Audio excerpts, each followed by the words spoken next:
All righty. Well, welcome. Welcome to the Morning Report. My name is Willie Lawson. The Morning Report is a production of fightbackmedia.com, fightbackmedia.com, fightbackmedia.com, and fightbackmediatv.com. Again, thank you ever so much for taking some time to join us this beautiful Friday morning. You made it. It's Friday, and you made it. Congratulations. Back in my Indiana University shirt again. Uh, one of the kids where I work, my main job is off to the University of Indiana, the Hoosiers, and all I got was this T-shirt. Well, it was cool. It's cool. It's cool, and I promised him that I wear it if I got one. So I'm wearing it. You're gonna see it a lot, probably. I'm gonna wash it, of course, but we'll wear it. Um, the um, the sentence is in for Nikolas Cruz, the Parkland High School, the Parkland shooter, um, the Stone at Stoneman Douglas, killed 14 students and 3 staff members. His his jury has come in with a verdict, so we'll talk about that and the governor's reaction to the verdict. And when I think about the death penalty, I don't know whether you give a crap whether I think about it or not, but I figured, I got I got I got some show to fill. So I'll tell you. Um,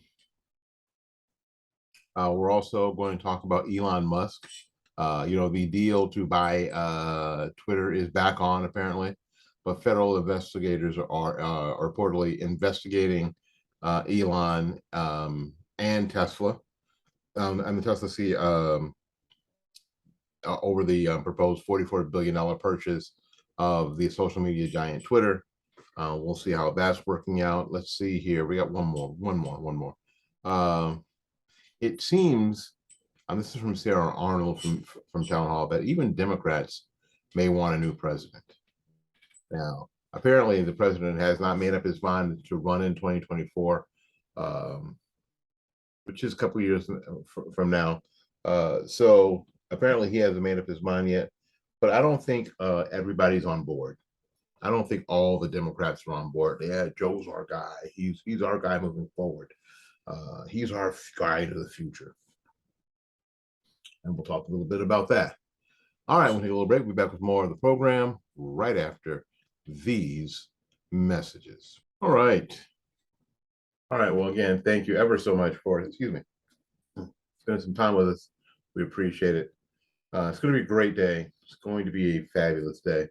May I remember a couple of years ago, a few years ago, there was a school shooting at Stoneman Douglas High School in Parkland, Florida, and 17 people were killed that day. And this is interesting how this is dovetailing on what happened, in the Sandy Hook trial with Alex Jones. How this is all sort of crunching together. You've probably already heard that Alex Jones, I think we talked about this yesterday, now has to pay some $930 million to a few families that have been damaged, in quote unquote, by the supposedly by Alex Jones saying that Sandy Hook was a psych ops. It was a red flag. It was an event that didn't really happen. That these were crisis actors, and none of this really happened. And it was all set up so they could crank down on gun restrictions. Okay. Anyway, that's what he said, and a jury forced him to pay almost $1 billion to a few families for the damage that he caused and the hassle that they have taken since the event. We don't have the same thing in Parkland. Again, 14 students and 3 people on the staff were killed by Nikolas Cruz. And his trial ended today. The sentencing portion ended today. And of course, he was guilty. And this is Florida. He had the opportunity and that it was on the table to get the death penalty. The death penalty in Florida is lethal injection. The jury suggested that Nikolas Cruz be given life in prison without the possibility of parole, um, much to the chagrin of a lot of people. I'm, I'm almost ambivalent about the death penalty because as long as we start to understand that the death penalty is not a deterrent, people are saying, well, if they don't kill this guy, other people are going to do. The death penalty, first of all, is not a deterrent. The death penalty is revenge. You kill, so we're going to kill you back. Now, I'm not saying that there isn't, that this guy doesn't deserve to get a needle in his arm. He most certainly does. He has, proven that he deserves to get a needle in his arm until he is dead. He deserves that. If that happened to them, if that happened to them, that would not be a miscarriage of justice. But let's not act like this is a deterrent. Let's act like this is what it is: revenge. And it's revenge on one individual that doesn't necessarily stop anything from happening again. Apparently, he was given a break because he had a bad childhood. Hell, I say this all the time around here, and my family hears me say it all the time, and also so do all my friends. Every one of us, just trying to overcome our childhood. Every day, there's something that we are coming to grips with. We're all just trying to overcome our childhood. So I don't really know if that is enough to separate Nikolas Cruz from suffering the death penalty or getting life in prison without the possibility of parole.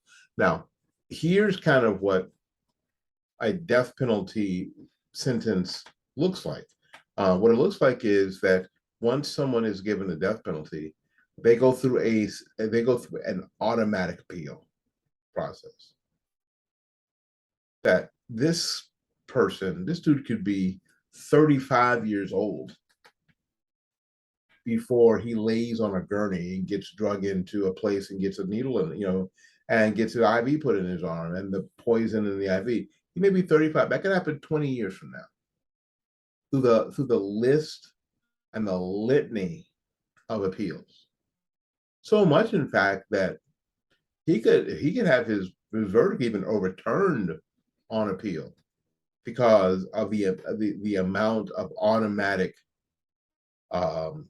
appeals that happen when the death penalty is given.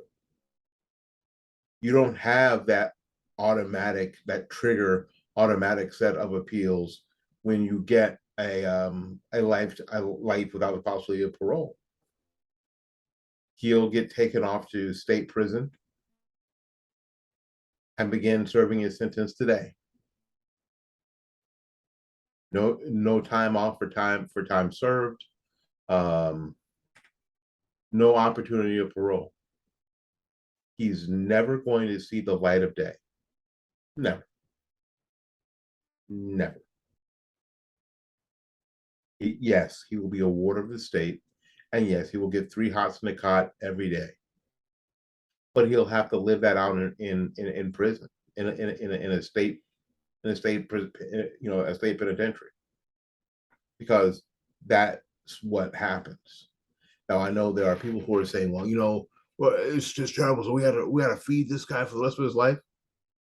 Yeah, you only feed him prison food. I mean, it ain't like he's going to Burns Steakhouse or to Shula Steakhouse every night. It's not happening. And he's not going to be a favorite. He's not going to be a favorite of the prisoners. He's young. His life is going to be as miserable as you hope, because we want revenge. We want our pound of flesh, and that is understandable. Here's what the governor says. Florida Governor Ron DeSantis heavily criticized the jury in the Nikolas Cruz trial for recommending a life sentence without the possibility of parole instead of the death penalty for committing a mass shooting at Marjory Stoneman Douglas High School in 2018. DeSantis said Cruz, who killed 3 teachers and 14 students in the shooting, deserved a death penalty. Yeah, he does. I think that if you have a death penalty at all, that this is a case where you're massacring those students with premeditation and utter disregard for basic humanity. You deserve a death penalty, said DeSantis. We have not disagreed. DeSantis added that he thinks that it's wrong for Cruz to receive a sentence similar to others that have committed lesser crimes. He went on to criticize how long it has taken to reach this point in the trial, given the shooting took place more than 4 years ago.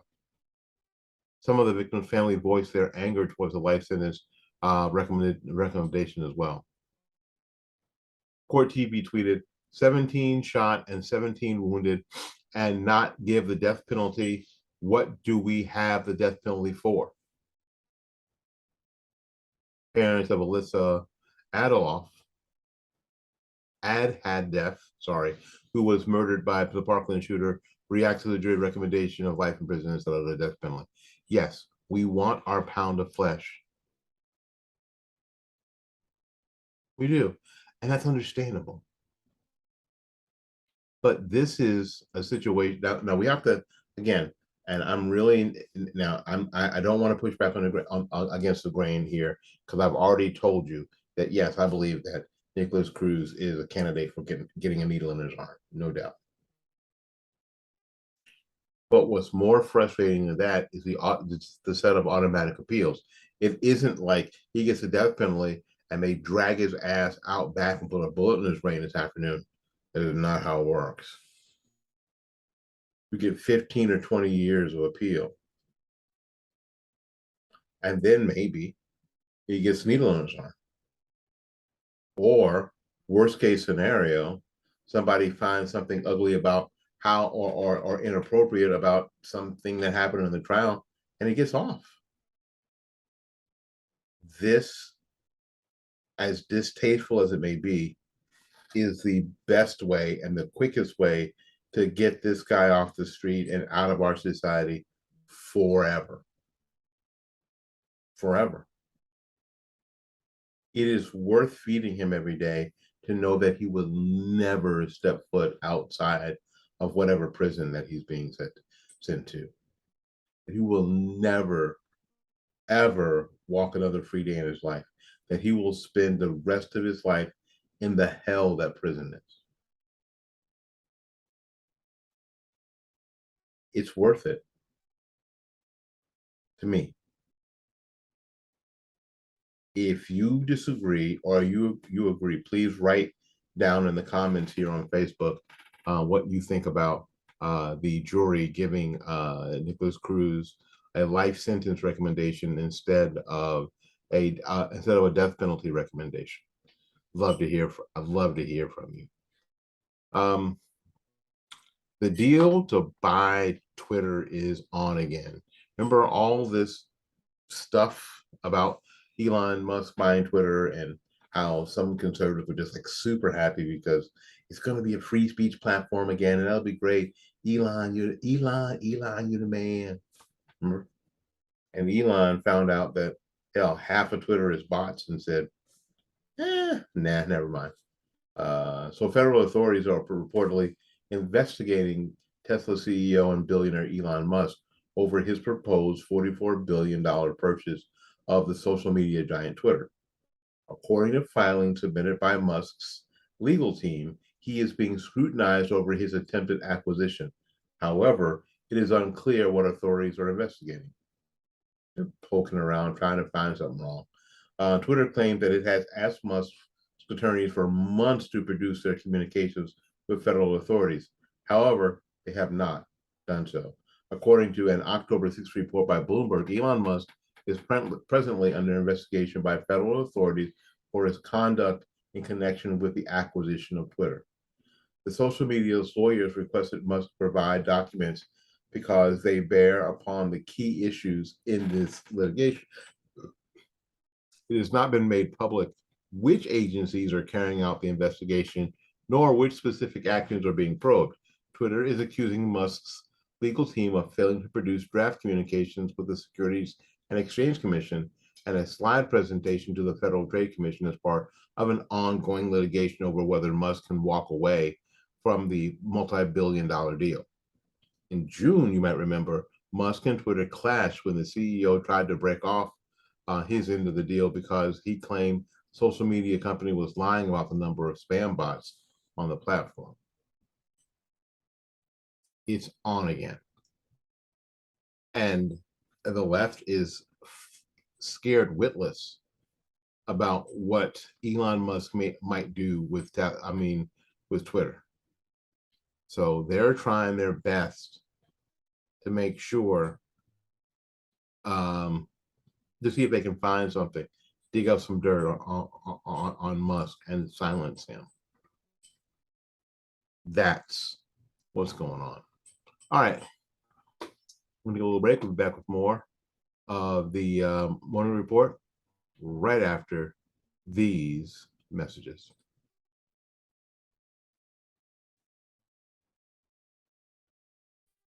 All righty. Again, thank you ever so much for spending some time with us today. Because I believe that time is the most valuable resource we have, the absolute most valuable resource we have. Because you can always make more money, but you damn sure cannot make more time. Once time is gone, it's gone. Once you spent it, it's the only thing that really spins. Money doesn't spin. Money gets recycled. Time, once you donate it or dedicate it to whatever thing you're doing, and then that's over. It's over. So again, thank you for spending some of it right here, listening or watching the Morning Report. Again, my name is Willie Lawson. The Morning Report is a production of fightbackmedia.com, fightbackmedia.com, fightbackmedia.com, and fightbackmediatv.com. All right, let's see here. Apparently, even some Democrats have decided that maybe President Biden is not the best choice for the Democrat Party moving forward. President Joe Biden has yet to make up his mind on whether he will run for re-election in 2024. However, a majority of Americans, yes, and even Democrats, have already made up their minds not to vote for him in the next presidential election. In a new Economist YouGov poll, 52% of voters they would not vote for Biden in 2024. Only 26% said they would.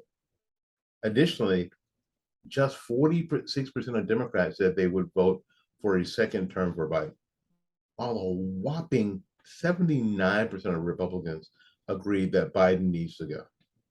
53% of independents also agreed that Biden should not run for president again. It's bad when your own party wants to replace you. Now, on a reasonable level, hopefully the voice of reason. The man is old. He's very old, and he's not only very old, he's not doing well. He's just not doing well. He doesn't look strong. He looks like things are happening around him that he's not fully aware of. What it looks like. Now, you may believe differently. If you do, write it down in the comments. If you think that Joe Biden is strong and has it going up, upstairs, and everything is happening and everything is good, let me know. Earlier this week, Democrat candidate from Ohio for Ohio Senate, Tim Ryan, admitted that Biden should not run in 2024, stating that there needs to be a new generation of leadership. Even left-wing networks such as CNN are admitting that America doesn't want Biden in office anymore. So a poll conducted by CNN found that, quote, large majorities of Democrats wanted the party to nominate someone other than Biden for president in 2024. However, the liberal network was confused as to why so many people don't want Biden to run again. It's simple. Over the past few years, Biden has made major headline because of his constant lying and story exaggeration, which is what he does, which is what he always does. And now it's just more of the same. Yes, it's Joe being Joe. Biden's lying is so noticeable to Americans that even the New York Times called the president out on it. So yes, maybe one of the major reasons why Americans want Biden out is because they want to replace him with a president who doesn't lie about the tiniest of things. Such as wildly claiming his house was almost burned down with his wife inside. Didn't happen. He grew up in a Puerto Rican neighborhood. Stop. Just stop, please. Please just stop. I've said here before, and I will say this again. I don't believe that he should run for president because he's not well. He's simply not well. There's no way to look at that man and think that he's well, that he is strong, that he is in control, that he's the one making all these decisions for the nation. Is not. There's no way I believe that. I won't believe that the scenario is in the morning that Joe Biden hops out of bed, you know, runs down to the White House kitchen, gets his breakfast, and off to the Oval Office he goes before the sun comes out because he has work to do, and is on the phone with the rest of the world, at 5:30 our time, making things happen at night, at nighttime, phone dinner meetings on Zoom or whatever, talking to world leaders around the country, around the world. I don't believe that. I believe that Jill gets him out of bed at 10 a.m. or 11 a.m. Whenever he rolls out of the rack and stays upstairs and in the family quarters of the White House until Jill gets the call to send him downstairs for some reason. And she takes him to the elevator, walks him to the elevator, and puts him in the elevator, pushes the down button, and somebody meets him downstairs in in the White House to drag him in front of a camera to read something or whatever. But he's not working. He's not working. It's not. I don't believe that for 1 minute. Do you? Do you believe he's working? Do you believe that Joe Biden is is healthy and vibrant and doing the work of the country every day? Do you believe that? Write that down in the comments. I'd love to hear from you. All right, folks. Thank you ever so much for tuning in to the Morning Report. My name is Willie Lawson. The Morning Report is a production of fightbackmedia.com, fightbackmedia.com, fightbackmedia.com, and fightbackmediatv.com. Until we see you again, go out there and learn something, love somebody, and for goodness sakes, y'all take care of yourself. We'll see you when we see you. Bye-bye now.